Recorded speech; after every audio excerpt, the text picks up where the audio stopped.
In May 2014, two friends in a small plane began a big trip. 80 days later, they became part of a very small club.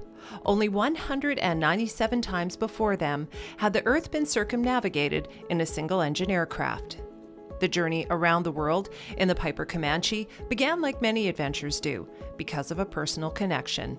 McElroy's twin grandsons have Asperger's, and the journey their grandfather and his friend took around the world became a fundraiser for the Hospital of Sick Kids in Toronto and the Charity Air Ambulance of Perth in Scotland. Originally, I was living in Scotland. I was going to do a round-the-world flight in an aircraft I had over there, the same as this one. But I had been partners in a Piper Comanche for 25 years with my friend Chris Elgar of Toronto. And he said, well, why don't we both go? And so that meant starting from Toronto rather than Scotland. In effect, what I did is I took off from Toronto, flew around the world to Toronto, then crossed the Atlantic a second time to Perth, Scotland, to complete the Scottish round the world, then I've crossed the Atlantic a third time westbound to bring the airplane back to Toronto. We landed in 29 countries and flew over another 12, so 41 total countries, and had great experiences in every one of them.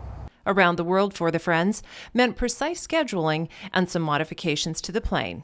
And they must have done their jobs pretty darn well, as they landed 80 days, 2 hours, and 30 minutes after they left.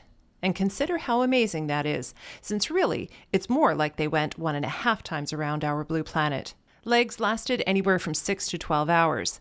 The longest leg was completed by Dave on his own.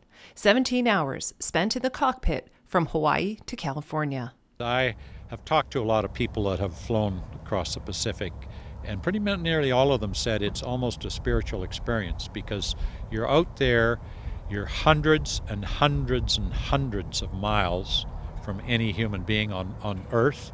You're absolutely alone. There's nothing on the radio because there's no airplanes within 500 or 1,000 miles. There's nobody to talk to. I was in the dark for 9.5 hours. Saw a shooting star, which I was undoubtedly the only person on the planet that saw that. Even after all that flying, McElroy continues to find great joy up in the air, seemingly obvious as he takes our shooter Chris Clark up in a quick jaunt around the valley. All tallied so far, the project has raised more than $80,000 for sick kids and £35,000 for SCAA. Logs of the flight, the trip, and photos from the epic journey are available online. From Kelowna for Shaw, I'm Tammy Williams.